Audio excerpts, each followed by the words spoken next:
Hello students, I hope you all are fine. Today we are going to continue our chapter number 3rd of class 9th, that is atoms and molecules, जो हमने last video में study किया था about atoms and molecules, जिसमें हमने atoms की discovery के बारे में पढ़ा था. We have done 2 types of laws हम कर चुके हैं, law of combination of mass और लॉ ऑफ कांस्टेंट प्रोपोर्शन. 2 हमने लॉज किए थे और लॉज करने के बाद हमने इस चैप्टर में डेल्टन्स थ्योरी के बारे में पढ़ा था. And after that we have done about 1 to 20 elements के बारे में आपको बताया था, उनकी इलेक्ट्रॉनिक कॉन्फ़िगरेशन का जनरल इंट्रोडक्शन आपको दिया था. And today we are yes also हमने सिंबल्स के बारे में पढ़ा था कि जो सिंबल्स हैं हमारे एलिमेंट्स के, वो सिंबल्स सबसे पहले डेल्टन ने दिए थे, उसके बाद बर्जीलियस थे, उन्होंने बताया था सिंबल्स को कि हम उसका first word and second word और एनी अदर वर्ड हम यूज कर सकते हैं.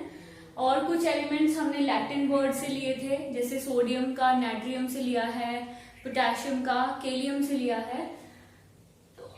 ये सब. और जो हमारे अब आज के टाइम में जो हम सिंबल्स यूज करते हैं, all that symbols are given by IUPAC, और जो नेमिंग है उसको हम बोलते हैं IUPAC naming, which is the full form of IUPAC, जो कि सिंबल्स की इंट्रोडक्शन देती है, सिंबल्स के बारे में हमें बताती है. With that is international union of pure and applied chemistry. Pure and applied chemistry. This is a branch which deals with the naming of the elements. Elements की जो नेमिंग है वो इस ब्रांच के थ्रू की जाती है. And today we are going to continue the same topics जो हमने कल स्टडी किए थे.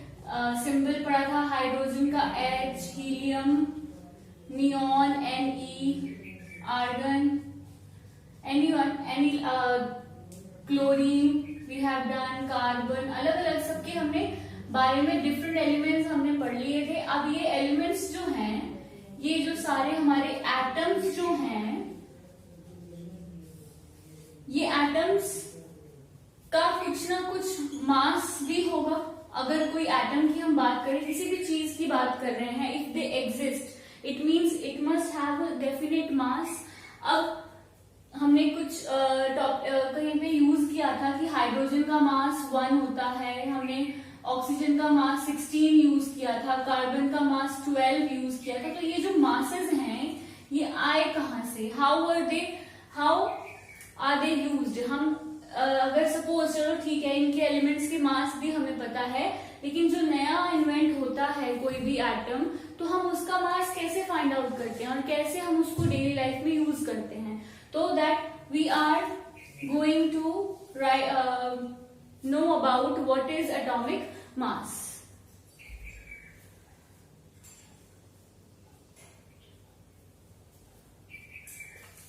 तो हमारा जो टॉपिक है पहला, that is atomic mass.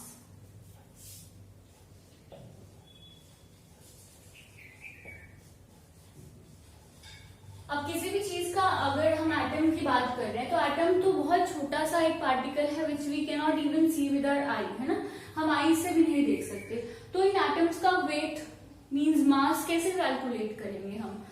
अब सबसे पहले स्टार्टिंग में जब, अगर सपोज, चलो एग्जांपल लेते हैं, सब छोड़ते हैं, हम लोगों को कोई भी चीज का वेट अगर फाइंड आउट करना है, we have to weigh something, तो हमारे पास कुछ डेफिनेट यहाँ पे होता है, तभी हम यहाँ पे उसको वेट कर सकते हैं. मतलब यहाँ पे कुछ ना कुछ रखा होगा, तभी तो हम बताएंगे ना इसका वेट इतना है कितना है, कंपेयर करके. Means we can find out the mass of something only by comparing it with something, right. यहाँ पे हमारे वेट्स होते हैं. अगर हमारे पास 10 kg का वेट इधर रखा है, तभी तो हम यहाँ पे 10 kg का कोई भी फ्रूट या वेजिटेबल ले सकते हैं.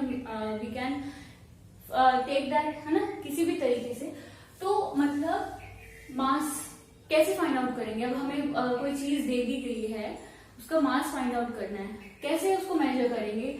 तो अगर हमें मेजर करना है, it means we have to keep something over here, और यहाँ पे हमारा एक एटम है, कोई भी एटम है जिसका हमें मास निकालना है, ठीक है। यहाँ पे दैट एटम है, और यहाँ पे स्टार्टिंग में सबसे पहले जब नया कोई एटम इन्वेंट होता था तो उसको उसका मास निकालने के लिए first of all we use hydrogen. सबसे पहले क्या यूज किया गया? हाइड्रोजन का यूज किया था सबसे फर्स्ट टाइम पे। हाइड्रोजन को रखा गया, उसे कंपेयर किया गया डिफरेंट एटम्स को मास निकालने के लिए।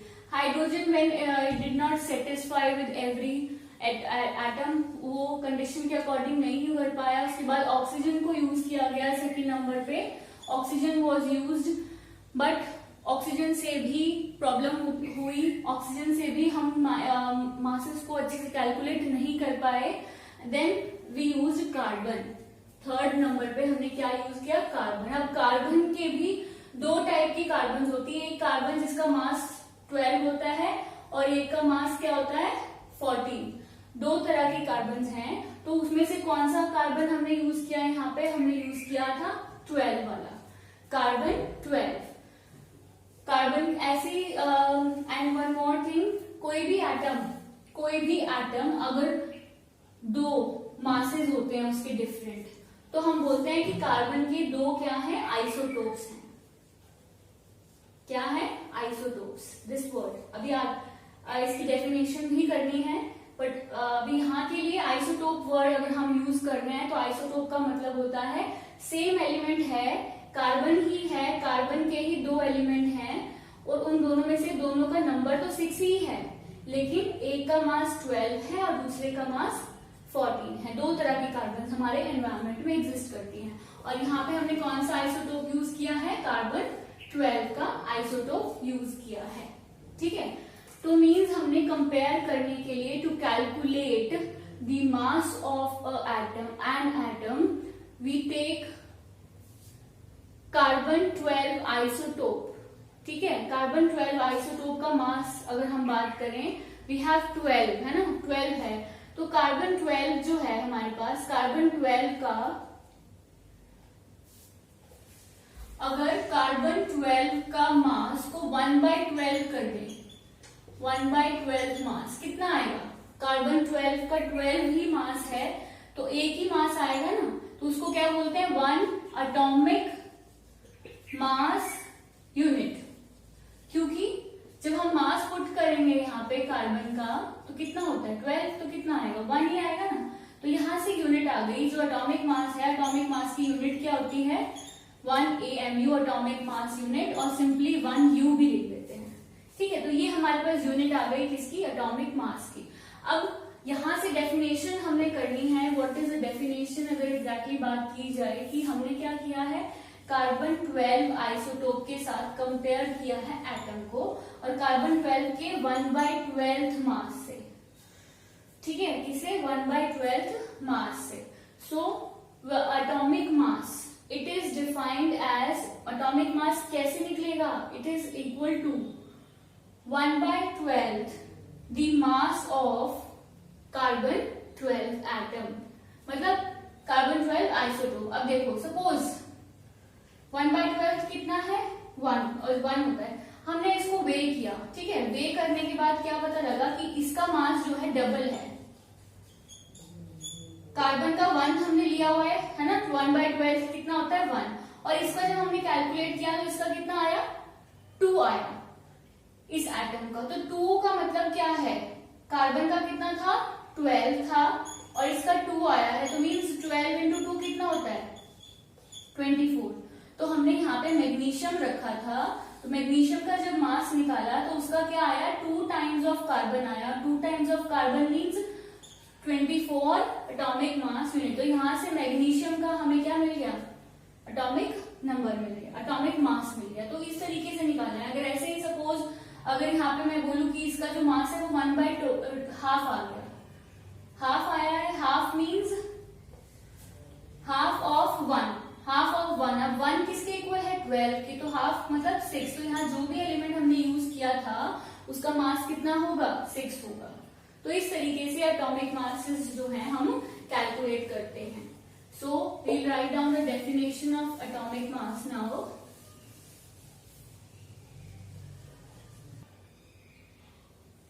The relative mass of atom, the relative mass of atom as compared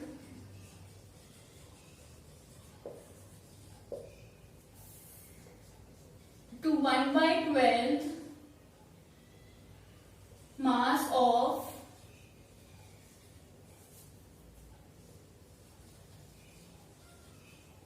carbon 12 isotope having mass 12. तो जो रिलेटिव मास है एटम का, this is relative mass of an atom as compared to the mass of carbon 12 isotope having mass 12 units is called atomic mass of that atom. Atomic mass of that atom. अगर जिस भी atom का हमें mass find out करना है तो उसका मास जो है हमें कंपेयर करना है, रिलेट करना है. किससे रिलेट करना है? कार्बन 12 आइसोटोप से. और कार्बन 12 आइसोटोप का मास कितना होता है? 12 unit. And this is called as atomic mass of that atom. Hydrogen, we will write some elements over here. Hydrogen का कार्बन, नाइट्रोजन, ऑक्सीजन. हाइड्रोजन का मास 1, कार्बन का 12, नाइट्रोजन का एटम होता है 14, ऑक्सीजन का है हमारे पास 16. देन फिफ्थ अगर हम फाइंड आउट करें, सोडियम का निकलेगा हमारे पास 23. मैग्नीशियम का होता है 24. Sulphur 32, chlorine 35.5. सो इस तरीके से बहुत सारे हमारे पास एलिमेंट्स हैं. कैल्शियम का हो गया 40. तो सबका जो मास है वो इस तरीके से हमने फाइंड आउट किया हुआ है. मैग्नीशियम का 23 और इसका है 24. Yes, this is the masses of some of the elements that I have written over here on the board. तो ये फिक्स masses हैं, सबके हैं, बहुत सारा पूरा टेबल है. तो कुछ मेन जो हमने मोस्टली जो यूज होते हैं ये वो स्पेसिफिक हैं जो हम नॉर्मली हर जगह पे यूज करेंगे. Hydrogen, oxygen, carbon, chlorine, calcium. तो ये सब चीजें, ये बेसिक कुछ एलिमेंट्स हैं जो जिसका मास हमने यहाँ पे लिखा है. सो मास कैसे निकाला गया है? इन सबका निकाला गया है bye comparing it with mass of carbon. अब आप देखो क्लोरीन है हमारे पास. क्लोरीन का मास 35.5 क्यों आया है? क्लोरीन जो है, दो आइसोटोप्स हैं क्लोरीन के. क्लोरीन का नंबर होता है 17 और इसका जो एटॉमिक मास है 35 भी है और 37 भी है. दो इसके आइसोटोप्स होते हैं. और जो क्लोरीन है हमारे पास, हमारे इन्वायरमेंट में क्लोरीन 3:1 में मिलता है. अगर मैं बात करूं, ये 3:1 है. इन दोनों की आपस में रेशियो कितनी है? मतलब जो 35 वाला मिलता है वो 3 टाइम्स मिलता है और 37 वाले से ये ज्यादा मिलता है. ये तो दोनों का मास निकाला कैसे फिर हमने? 35 कितना मिल रहा है? 3. 35 इंटू 3 प्लस 37 वाला कितना मिल रहा है? 1 डिवाइडेड बाय 3 प्लस 1 कितना होता है? 4. सो इसको कैलकुलेट करके मास इसका गिवन दिया हुआ है कि किस तरीके से मास फाइंड आउट किया है इसका. 37 इसमें प्लस करेंगे 142 बाय 4. 4 3 12, 22, 4 5 20. पॉइंट फिर से पॉइंट लगेगा ये. ठीक है, तो ये क्या निकल गया इसका? इतना. This is the atomic mass of. ये जो हमारे पास मास निकला है, ये किसका मास निकला है? क्लोरीन का मास निकल गया. क्या है? क्लोरीन जो है, मतलब बहुत सारी चीजें हैं हमारे एनवायरनमेंट में जिसके अलग अलग मासेस. जैसे हाइड्रोजन है, हाइड्रोजन भी हाइड्रोजन का मास 1 भी होता है, हाइड्रोजन का मास 2 भी होता है, हाइड्रोजन का मास 3 भी होता है। तो हाइड्रोजन के भी 3 आइसोटोप्स हैं। इसी तरीके से क्लोरीन के 2 आइसोटोप्स हैं, मतलब क्लोरीन ऐसा एलिमेंट है जिसके मासेस 2 तरह के हो सकते हैं, 35 और 37। और जो हमारा एनवायरमेंट है उसमें ये 3:1 में मिलते हैं, मतलब 3 टाइम्स है ये वाला इससे, जितना ये है ना हमारे एनवायरमेंट में, ये उसका ट्रिपल है। तो इसे कैसे फाइंड आउट किया, इसको ये ट्रिपल है तो इंटू 3 कर दिया, ये इंटू 1 है अपॉन 3 + 1, ऐसे करके एवरेज एटॉमिक मास निकाला जाता है, फिर हम उसको यूज करते हैं अगर सिंपल क्लोरीन की जब बात, इसलिए हमने यहाँ पे क्लोरीन का 35.5 लिखा है, 2 नहीं लिखे, ठीक है। तो इस तरीके से हम लोग फाइंड आउट करते हैं about, and this one is called as average atomic mass, average, ठीक है, एवरेज एटॉमिक मास है ये। तो इस तरीके से हम इसको फाइंड आउट कर सकते हैं। So this is about atomic masses, कुछ एलिमेंट्स का फिक्स है that we are written.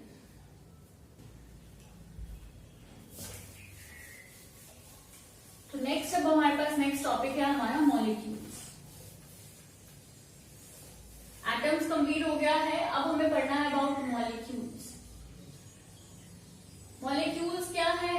Molecules are जब एक से ज्यादा एटम, 2 से ज्यादा एटम आपस में कंबाइन कर जाते हैं, कंबाइन करने के बाद नया स्ट्रक्चर बना देते हैं, that is called as a molecule. So combination of, or we can write when 2 or more atoms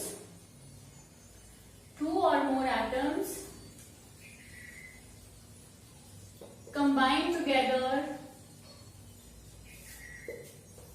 to form, combine together by chemical bonds, by chemical bonds, they are called as molecules, they are called as molecules.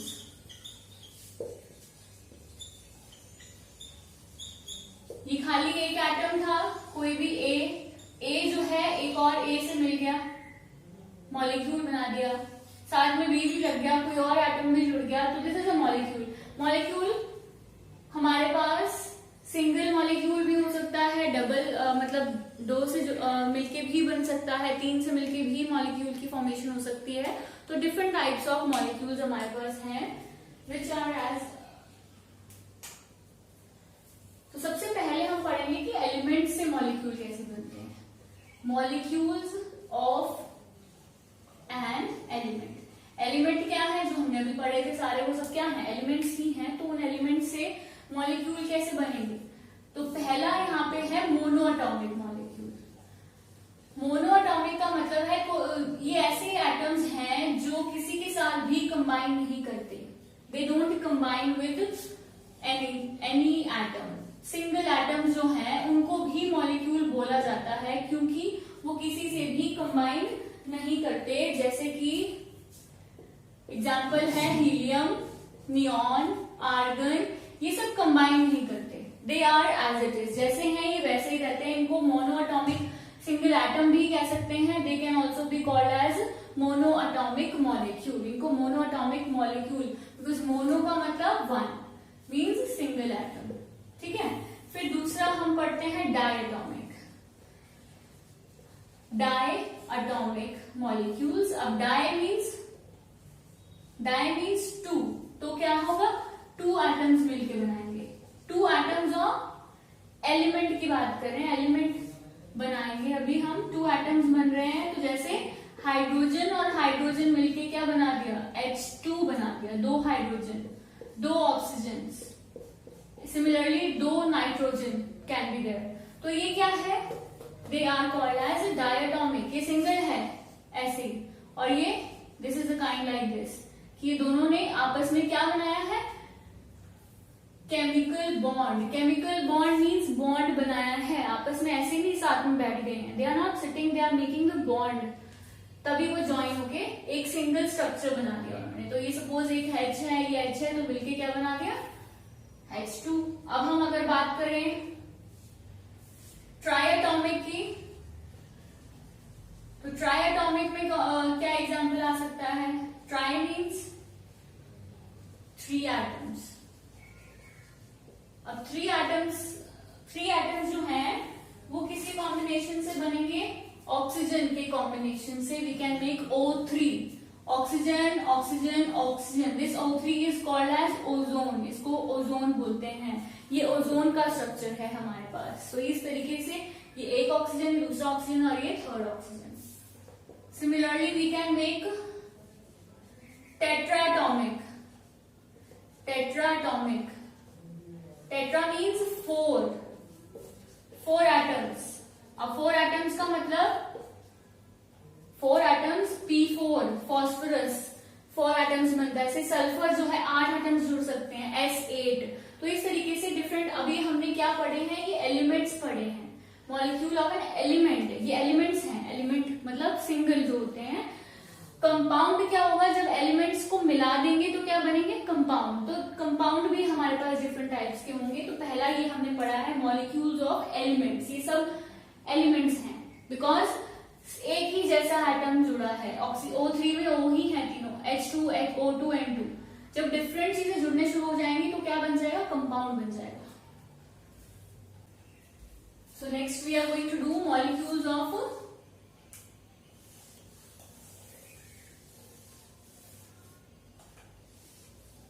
a compound. Molecules of a compound. Compound में monoatomic नहीं हो सकता क्योंकि H वो helium neon वो तो element ही हैं। तो ये स्टार्ट कहां से होंगे? डायएटॉमिक से। डायएटॉमिक मॉलिक्यूल्स ऑफ कंपाउंड।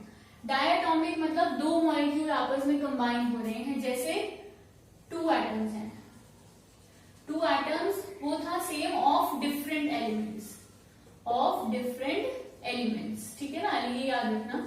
2 एटम्स होंगे, ये 2 डिफरेंट एटम्स भी हम लिख सकते हैं। 2 डिफरेंट एटम्स। तो डायएटॉमिक में कैसे बन सकता है? एक H है, एक Cl है। तो H और Cl मिलके क्या बना दिया? Hydrogen chloride. ठीक है, HCl बन गया। तो इस तरीके से ये क्या एग्जांपल हो गई? डायएटॉमिक की। सिमिलरली अगर मैं ट्राइएटॉमिक की बात करूं, ट्राइएटॉमिक मीन्स 3 एटम्स, है ना, 3 डिफरेंट एटम्स। 3 डिफरेंट एटम्स में we can take example of H2O, water. 2 H हैं और साथ में O कंबाइन है, H2O। This is what? A triatomic molecule. ऐसे ही अगर हम टेट्रा की भी बात कर सकते हैं, टेट्रा लिख सकते हैं, टेट्राएटॉमिक, टेट्राएटॉमिक मॉलिक्यूल। टेट्राएटॉमिक में 4 एटम्स होंगे। 4 में example we can write down NH3, एक N, ठीक है, H H and H। तो इस तरीके से 4 molecules are joined, 4 atoms are joined to form. तो इनमें से एक बाकी सेम है लेकिन एक तो डिफरेंट है ना, सारे एक जैसे नहीं है, इसीलिए क्या बन गया ये? This is a compound. तो मॉलिक्यूल्स कैसे फॉर्म हो रहे हैं? जब एटम्स मिल रहे हैं, आपस में बॉन्ड बना रहे हैं, and then they are formed, and this is called as a molecule, molecule of compound.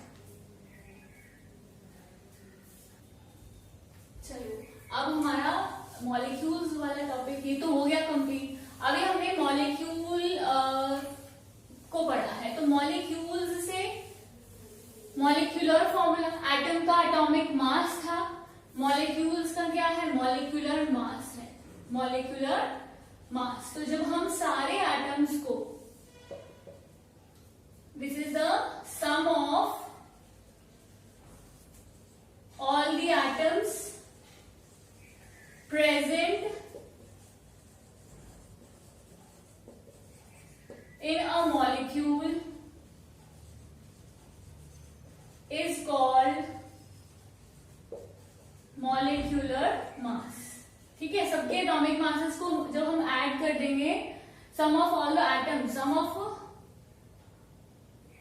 Atomic masses, sum of atomic masses of atoms present in a molecule is called molecular mass. जैसे example H2, H2 में कितने molecules हैं? H का मास हमने पढ़ा था कितना होता है? 1 होता है। यहाँ पे H कितने हैं? 2 H हैं, तो H के मास को mass atomic mass of hydrogen into 2 कर देंगे, क्योंकि H कितने हैं यहाँ पे? 2 है, तो मीन्स 2 इंटू 1। हाइड्रोजन का मास कितना होता है? 1 होता है, तो इसका एटॉमिक मास कितना, मॉलिक्यूलर मास कितना हो गया? 2 हो गया। ऐसे ऑक्सीजन का निकालना हो O2, तो ऑक्सीजन कितने हैं हमारे पास? 2 हैं, और ऑक्सीजन का मास हमने अभी पढ़ा था 16 होता है, which is equals to 16 to the 32। O3 निकालना होगा तो 3 इंटू O का हमारे पास 16 होगा, 48U। H2O का मास अगर हमें फाइंड आउट करना है, कैसे फाइंड आउट करेंगे H2O का मास? हाइड्रोजन कितने हैं? 2 हैं, हाइड्रोजन 2 है प्लस एक ऑक्सीजन है, तो हाइड्रोजन का मास 1, ऑक्सीजन का मास 16, 2 1 2, 2 प्लस 6 18U। ऐसे ही किसी का भी H2SO4, सपोज H2SO4 का मास फाइंड आउट करना है, तो कैसे करोगे? हाइड्रोजन कितने हैं? 2 atoms of hydrogen are there, इस तरीके से लिख लो, एक सल्फर है और ऑक्सीजन कितने हैं? 4 है।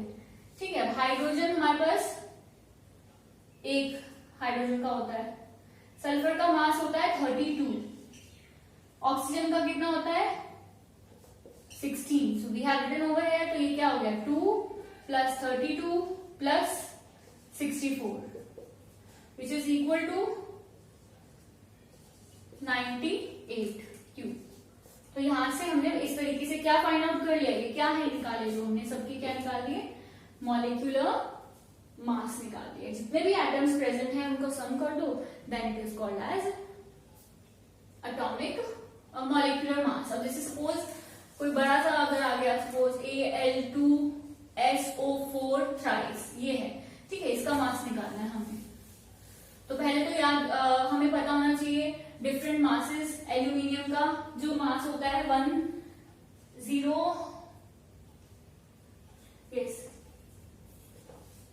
एल्यूमिनियम का जो मास होता है विच इज इक्वल टू 27, और क्या है यहाँ पे? सल्फर है 32, ऑक्सीजन है हमारे पास 16। तो पुट कर दो बस। एल्यूमिनियम कितने हैं? 2 हैं, तो 27 इंटू 2। सल्फर कितने हैं? S, और बाहर ये देखो कितना, ब्रैकेट के बाहर 3 है ना, तो S को 3 से मल्टीप्लाई करना पड़ेगा। Sulphur 3, 32 into 3। ऑक्सीजन कितने हैं? 4, ऑक्सीजन का मास 16, लेकिन 4 है और 4 के बाहर भी ऑक्सीजन 4 है, 4 के बाहर 3 है, तो 4 3 से कितना होता है? 12। तो हम यहाँ पे किससे मल्टीप्लाई करेंगे? 12 से, और फिर इन सबको ऐड कर देंगे। तो इस तरीके से हम मॉलिक्यूलर मास किसी भी कंपाउंड, किसी भी मॉलिक्यूल का मॉलिक्यूलर मास फाइंड आउट कर सकते हैं।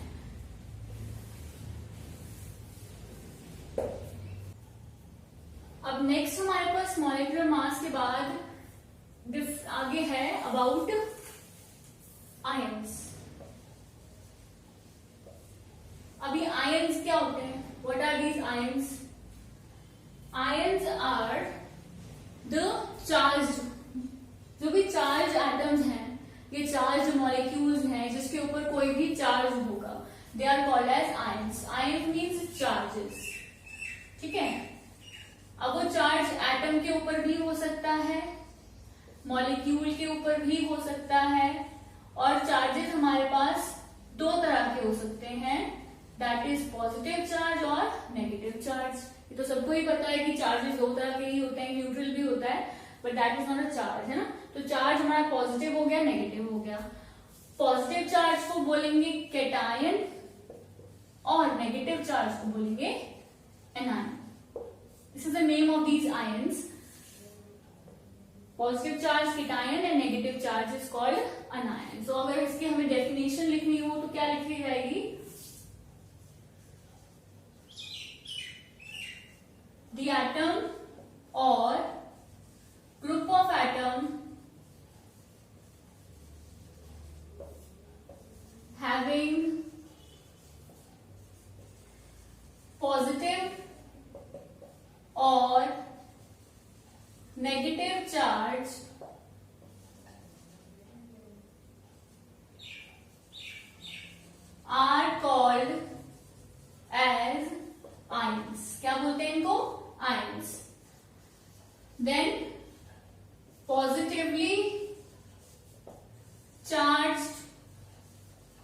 ion is called as cation, and second negatively charged ion is called as anion. अब ये बोल रहे हैं कि एटम के ऊपर भी हो सकता है और ग्रुप ऑफ एटम्स पे भी हो सकता है, मतलब जैसे Cl के ऊपर हो गया Cl नेगेटिव, ऐसे भी हो सकता है क्योंकि ये एक एटम है। और ग्रुप ऑफ एटम्स कैसे, SO4 है, इसके ऊपर पूरे पे क्या होता है 2 नेगेटिव, ठीक है। तो ये अकेला एक एटम है, इस पे नेगेटिव है, ये अकेला नहीं है, ये ग्रुप ऑफ एटम्स है और उसके ऊपर चार्ज आ रहा है नेगेटिव, तो ये दोनों क्या है अनायंस की एग्जांपल है। तो we can write example, cation में Na पॉजिटिव, Mg2 पॉजिटिव, तो ये सब क्या है केटायंस हैं, इनके ऊपर क्या आ रहे हैं चार्जेस आ रहे हैं। और अनायन में एग्जांपल बोली Cl negative, SO4 2 negative, CO3 2 negative, तो इस तरीके से हमारे पास डिफरेंट क्या है चार्जेस हो सकते हैं। हाँ जी, एक और डेफिनेशन यहाँ पे आ जाएगी, the ions consisting only single atoms are called as monoatomic ions. Monoatomic ions, इनको क्या बोलते हैं monoatomic ions। फिर the ions consisting of 2 or more atoms, या फिर consisting of group of atoms, जिसमें ग्रुप होगा एटम्स का, group of atoms are called as polyatomic ion, ठीक है। ये इनकी डेफिनेशन होगी कि जिसपे सिंगल है, जैसे Na के ऊपर खाली एक ही चार्ज है, और ये खाली चार्ज नहीं देखना, हमें ये देखना है Na कितना है, सिंगल एक ही एटम है, तो ये मोनोएटॉमिक आयन है। अगर मैं यहाँ इसकी बात करूँ CO3 नेगेटिव की, तो ये पॉलीएटॉमिक आयन है क्योंकि यहाँ पे ग्रुप ऑफ एटम्स के ऊपर चार्ज लगा है एक साथ। So this is about monoatomic ions and polyatomic ions. और ऐसे कंपाउंड्स को, the compounds consisting both negative and positive ions, negative and positive ions भी लिख सकते हो, कैटायंस एंड आयंस भी लिख सकते हो। Both anions and cations are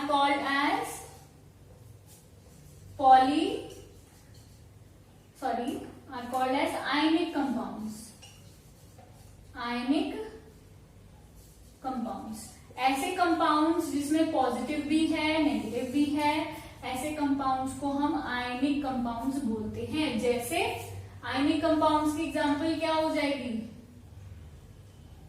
NaCl, ठीक है। Na क्या होता है पॉजिटिव, Cl क्या होता है नेगेटिव, तो NaCl में Na के ऊपर पॉजिटिव है, Cl के ऊपर नेगेटिव है, तो इन दोनों को मिलके जो कंपाउंड बना है, ये कौन सा कंपाउंड बना है, this is an ionic compound. तो जैसे ही कभी भी हम केटायन आयन को जोड़ के एक कंपाउंड बनाएंगे तो उसे क्या बन जाएंगे, आयनिक कंपाउंड्स बन जाएंगे। अब हमें इस टॉपिक के बाद after molecules, molecular mass, ions, ionic compounds, cations, anions, ये सब करने के बाद वी हैव टू नो कि ये जो आयनिक कंपाउंड्स हैं, ये चार्ज है, ये कैसे आया है। एक कल वर्ड पढ़ा था वैलेंसी, जब हमने 20 एलिमेंट्स के बारे में पढ़ा था तो वहां पे एक वर्ड यूज किया था वैलेंसी। तो अब उसी को फर्दर थोड़ा सा देखते हैं कि वैलेंसी क्या होती है।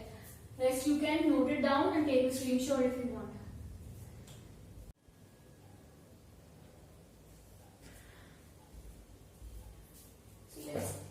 So let's do our next topic, which is valency.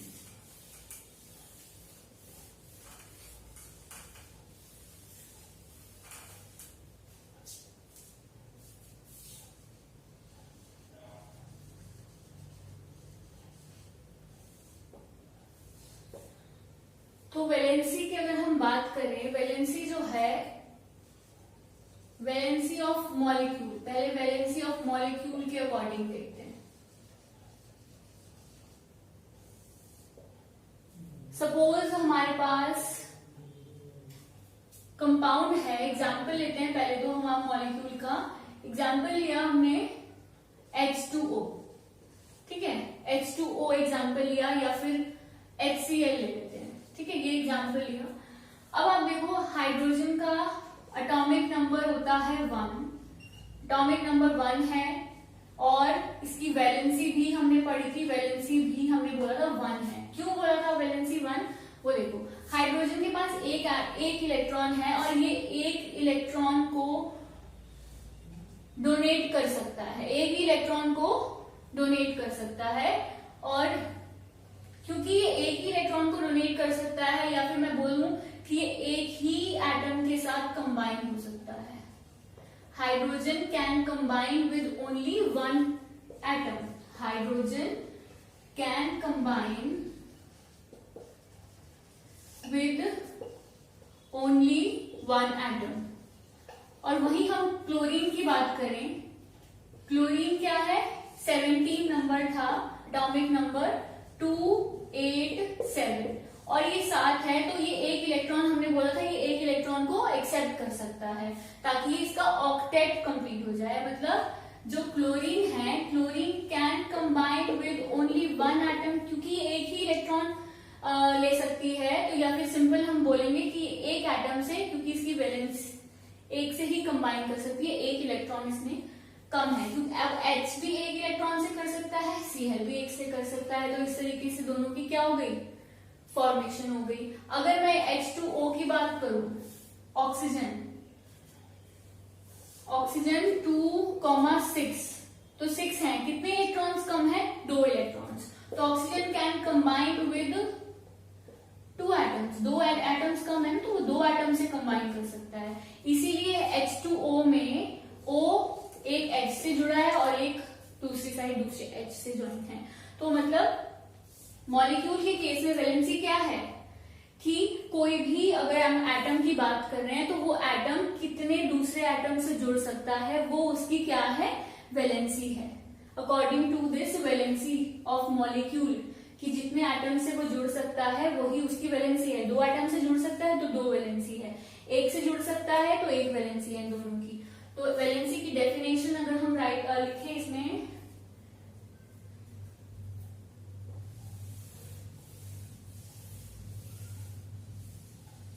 Valency of molecule is defined as the combining capacity, the combining capacity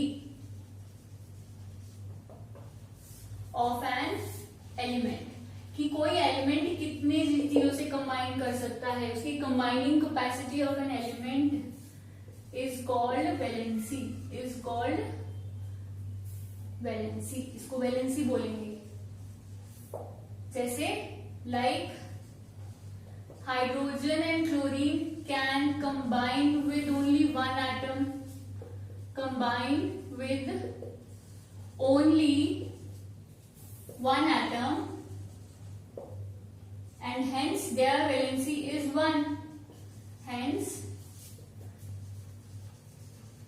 valency is 1, and similarly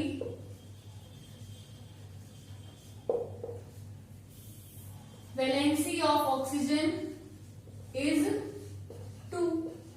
ये सिंपल सी बात हो गई ना कि वो एक से कंबाइन कर सकते हैं तो 1 वैलेंसी है, ये 2 से कर सकते थे तो ये 2 वैलेंसी है। तो this is about a molecule.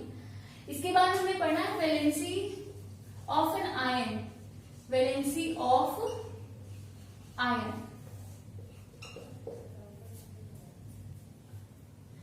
Valency of ion क्या होता है, it is the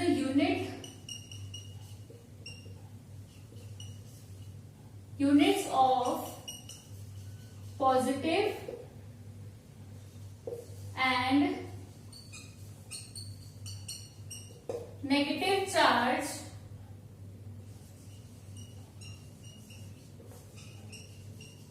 present on the ion।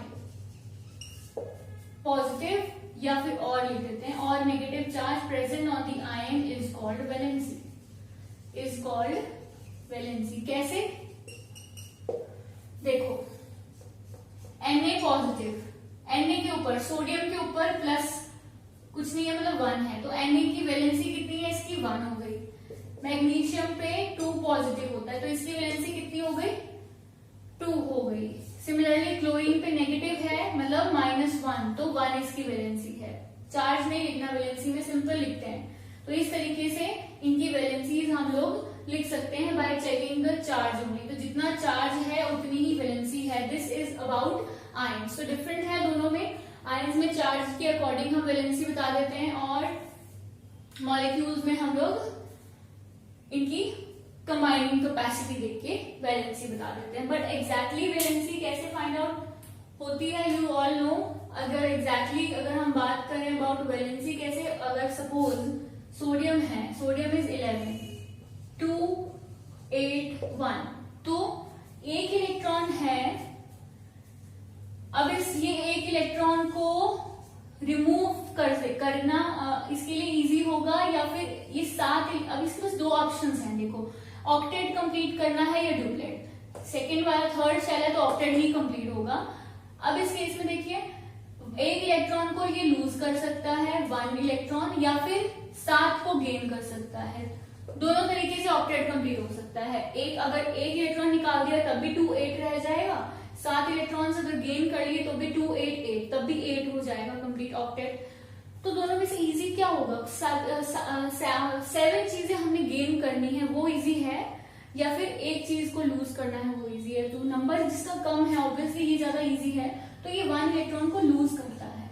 और मैंने बताया था कि जब कोई किसी इलेक्ट्रॉन को लूज कर रहा है तो हमने कैसे याद रखना है चार्ज कि हम डोनेट कर रहे हैं। जो पर्सन डोनेशन करता है वी थिंक हमारे अकॉर्डिंग ही और she is a good person, है ना, कि वो अच्छा पर्सन है, वो डोनेट कर रहा है। अच्छा है मीन्स पॉजिटिव नेचर है, पॉजिटिव वाइब्स आती है उस पर्सन से, तो पॉजिटिव।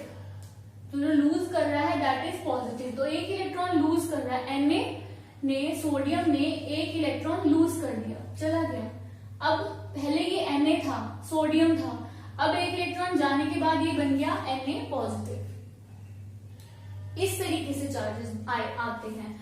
अगर मैं वही सिमिलरली अगर मैं वही बात क्लोरीन के लिए लूं 2 8 7 है ना, 7 है तो 7 इलेक्ट्रॉन्स हैं। अभी 1 इलेक्ट्रॉन को इजीली 1 इलेक्ट्रॉन को गेन कर सकता है और 7 को लूज कर सकता है, तब भी 8 रहेगा पीछे।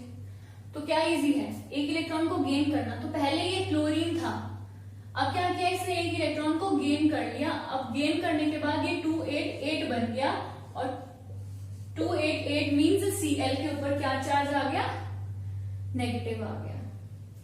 तो इस तरीके से हम लोग करते हैं। अब एक और एग्जांपल ले लेते हैं। चलो मैग्नीशियम है 2 8 2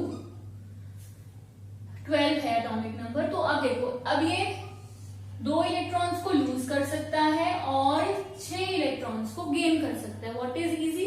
2 वाला इजी तो लूज करेगा और लूज करने वाला डोनेटर होता है, अच्छा पर्सन होता है, तो वो पॉजिटिव। अब इसमें 2 इलेक्ट्रॉन्स को लूज करने के बाद क्या रह गया, खाली 2 8 रह गया। तो मैग्नीशियम की कॉन्फ़िगरेशन ये थी। अब इसने 2 इलेक्ट्रॉन्स को लूज कर दिया तो अब इसकी कॉन्फ़िगरेशन क्या रह गई, सिर्फ 2 8 रह गई। सो दिस इज, इस तरीके से हम बोलते हैं इसकी वैलेंसी यहां से 2 पॉजिटिव्स। तो this is the topic of valency. Valency किस हिसाब से फाइंड आउट करते हैं मॉलिक्यूल की और आयन की, देख के अगर हमें फाइंड आउट करनी है। मॉलिक्यूल दिया हुआ है, बताओ किसकी कौन सी वैलेंसी है, तो हम सिर्फ मॉलिक्यूल को देखेंगे, बता देंगे कि किसने कितने बॉन्ड बनाए हैं, उतनी इसकी वैलेंसी है। फिर यहाँ पे क्या करेंगे, आयंस में सीधा चार्ज देखेंगे, जिसका जितना चार्ज है उतनी उसकी वैलेंसी है। Now after this valency topic we have कि किस तरीके से जो मॉलिक्यूल्स हैं वो आपस में कंबाइन करते हैं। ये जो आयंस हैं वो कैसे कंबाइन करते हैं, कॉम्बिनेशन, और इनका जो फॉर्मूला है NaCl फॉर्मूला पढ़ते हैं, H2SO4 फॉर्मूला पढ़ते हैं, तो ये फॉर्मूला कैसे बनते हैं। This all topic we will do in our next video and today's topic is completed. So till our next video stay safe and stay healthy. घर पे रहो, सुरक्षित रहो और सबका ध्यान रखिए। Thank you.